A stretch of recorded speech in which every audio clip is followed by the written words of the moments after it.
And so if I could share my story, I was 30, if I'm not mistaken. I'm 38 now, so this is 8 years ago. Me and my husband had just finished 3 of the most intense, difficult years of our life, training to become a doctor. And we were on cloud 9. I was pregnant. We were getting ready to move to a new city, start a new career, start a new life, the American dream. You know, everything was going the way it's supposed to. And I remember, like it was yesterday, I was driving down the street, and my phone rings. And I don't know what made me answer it, because I didn't have Bluetooth, so I was probably answering with one hand, which I don't advise. But I remember the voice that came out of the phone was super calm. It was my OBGYN, and she was letting me know the results of the ultrasound that we just had. And, you know, memory is a funny thing. You can only remember certain parts, but I remember she said, "We can only see 2 chambers in your baby's heart." And she said, 50-50. There's a 50% chance that this is just an error, because the thing about ultrasound, it depends on who's using the ultrasound. So if they don't hit the right spots, maybe we're just missing a window. But then there's also a 50% chance that this is real, that your baby has a rare heart condition, and that will require appointments, surgeries, whole different kind of trajectory. And again, I mean, the calmest voice ever. And so, me being me, at that time, I thought, okay, I'm a doctor, I'm gonna be professional. Okay, thank you so much for letting me know. I say to myself, don't cry, don't cry. I was like, all right. I hang up the phone.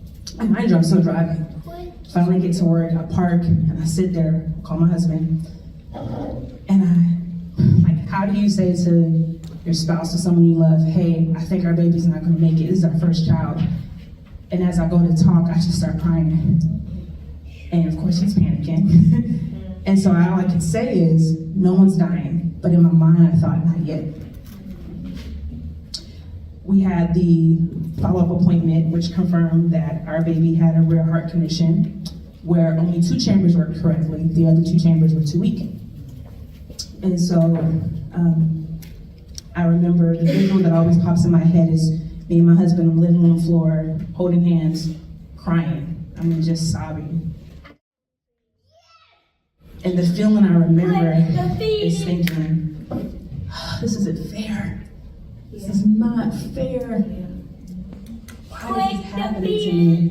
What did I do wrong? Did everything right? God, really? Like, I was mad. I was so mad. I was mad at my husband, and he knows this, so I can say it now. Thank you.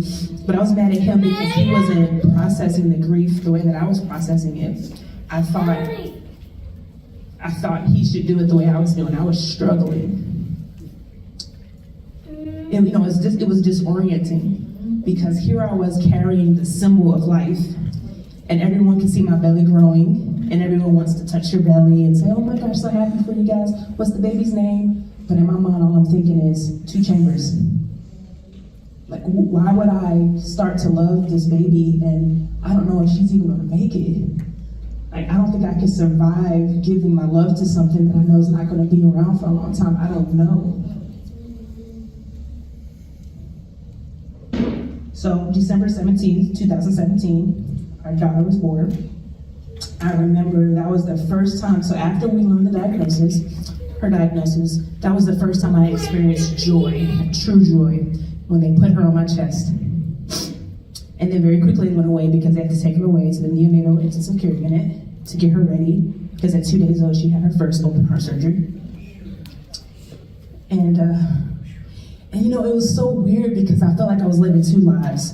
So when mind you, I'm a doctor, so in my mind, I'm used to being in the hospital. Like most people, it's not normal to be in the hospital, but that was my whole job. I was used to the beeping and the monitoring and the nurses walking around. I was used to rounds, all those things. But now I was on the other side, and I had to get used to hearing the beeps and realizing it was coming from my little baby girl who had needles in her chest was open. It didn't make sense to me.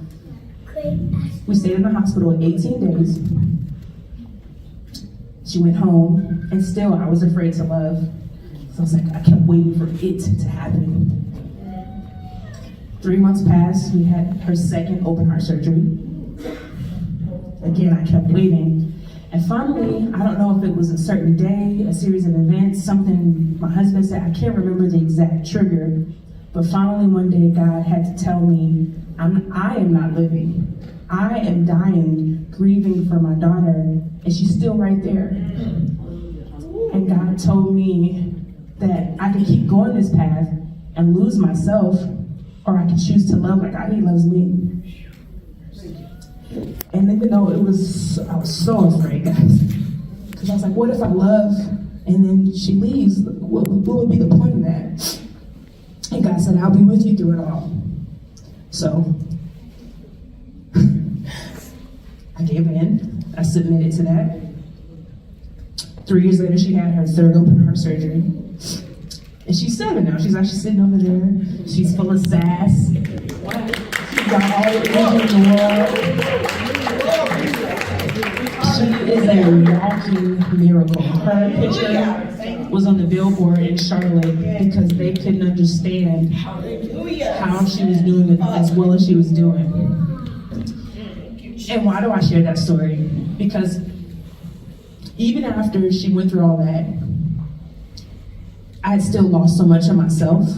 I had let grief consume me. And God said, I have blessed you. I'm giving you this miracle. Now you got to choose to live. What am I going to do? And it was weird because, like I said, all the things that I was used to, I didn't like them anymore. I didn't like being in the hospital anymore. I couldn't be around patients that way. It reminded me too much of going through the journey we went through with her, because she still takes all the medication. She still had all the heart procedures. She still has all the heart appointments. And so the thing that God used to switch it for me was the thing that I would never think He would use: cooking. If anybody from my family was here, now they know, but if this, years ago they didn't know. If anyone from my family said that Shayla and food, they would just think, oh, she likes to eat, but not cook. No. And in the beginning, it was just a way for me to get my mind off of worry, because I was always thinking about the future. What's her life? I knew too much medically, and I was combining with my grief.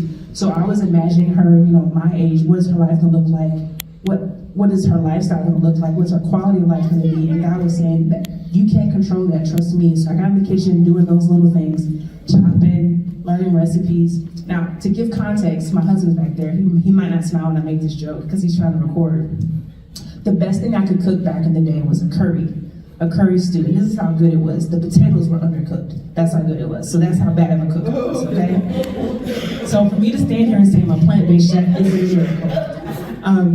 But started in the kitchen, and then it became my daughter coming into the kitchen with me and us bonding together. And then it became me doing research and realizing, wow, there's this whole area where food can be used as medicine to treat conditions. So I used it first for my daughter. What kind of foods can we use to help with her heart so she doesn't have to depend on the medications as much? She still takes a lot of medicines, but she loves food just like me. But her first thing that she liked was salad. Salad, guys. Salad. I mean, like, literally just the salad, not the dressing. Salad. And now she's like my sous chef. She's my right-hand man when I'm in the kitchen. Whenever I'm coming up with a new recipe, she's helping me figure out if it tastes good, what she likes, how it looks. And then it turned into me realizing it's not just about giving certain foods that help treat conditions, but can prevent things. And then it became, okay, well, let me invite people over to the house to serve them. And then it slowly turned into what it is today, where I go into other people's homes and serve them the power of food to heal, not just their body from a physical sense, but spiritually too. I pray over my food. I consider the person the same way God considered me when I was going through my trials. So what is that? Where do I leave that for you guys practically? Okay, we're talking about grief, we're talking about overwhelming strong emotions, this real journey that there's a process that keeps coming back, it never goes away, as Arian mentioned earlier. I tell people, and I tell myself, the first thing that matters is realizing your why. So what is this all for? My why was my daughter and my husband, my family. They're the reason that I live. And so I had to make choices that empower that to happen. So I'll say the same thing to you. What is your why? If it's someone that you know who is going through grief, ask them what their why is. When it comes to the types of foods that they choose, sometimes we eat because we're bored. Sometimes we eat because we're sad, we're hurting. We don't want to acknowledge what we're going through. And we think the food can help us, either deaden that feeling or feel something other than that numbness. And I remember that because I did the same thing when I was going through my journey with my daughter. I would reach for the Oreos, the apple juice, whatever was in the hospital. I would reach for that to feel something other than what was actually happening. But when you can get to the deeper level of why you're making the choice, it can allow you the freedom to use food the way that God intended it to be used. And that's what I would say. To the second point would be to honor your body. Because our body is the temple of the Lord. Food is not bad. There is no bad food. I wouldn't say there's any good food in terms of it being good versus evil. It's more about how are you using the food? Are you using it in the best way? Food is a gift. God gave us taste buds so that we can enjoy it. Those cupcakes were amazing. But am I eating the cupcake to enjoy it, or am I eating it to get away from how I'm feeling and to suppress something instead of actually seeing it for what it is? Am I using food as an idol, where that's the thing that I go to for my comfort? That's my God. That's the thing that I know can bring me peace instead of the Lord.